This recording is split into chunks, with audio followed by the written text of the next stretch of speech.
Տիկին Ղազարյան, ՔՊ համամասնական ցուցակում ձեր տեղը բավականին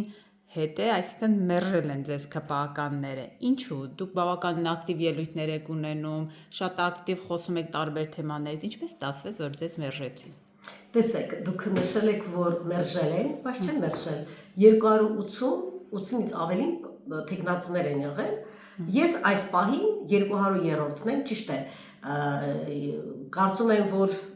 շատ հեռու եմ ընկել, բայց դա ժողովրդավարություն է, չես կարող ասել էլի, թե ինչու եմ այդ տեղում։ Երևի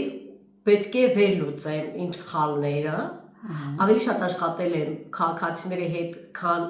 կուսակցության ներսում։ Գուցե իմ մոտեցումս պիտի փոխեմ։ Ձեր ելույթները շատ հետաքրքիր էին, երբեմն հետաքրքիր ձևակերպումներ կային, այսինքն դուք առանձնացել եք թիմում, չգնահատվեց այդ ամեն ինչը։ Դե տեսեք, նորից եմ ասում, չեմ կարծում չեմ գնահատվել կամ դե հիմա այդպես է ստացվել, թե ինչու ես պետք է սկսեմ մտածել, ինչու ինձ պատվիրակները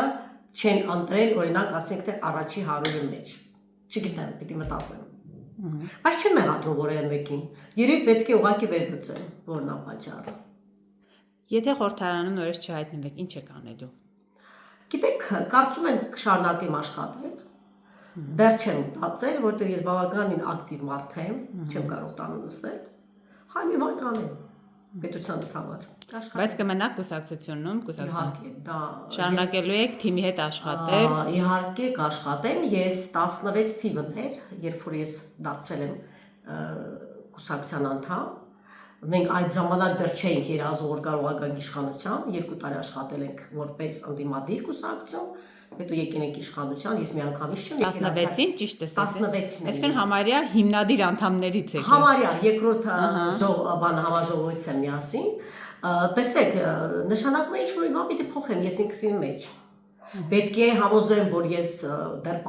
ուզում եմ շարունակել աշխատանքը։ Կուսակցությունը չեմ փոխի, երբեք։ Ընդհակառակը կփորձեմ, եթե հանկարծ գան, որ ինչ-որ ինձ դուր չի գալիս ինչ-որ մի ճանապարհ, ես կփորձեմ այդ մասին խոսել։ Ես այդպիսի մարդ եմ։ Սյունիքից եք, գուցե Սյունիքում ձեզ մարզպետարանում, մարզպետ, չգիտեմ, գուցե կամ կառավարությունում ձեզ ինչ-որ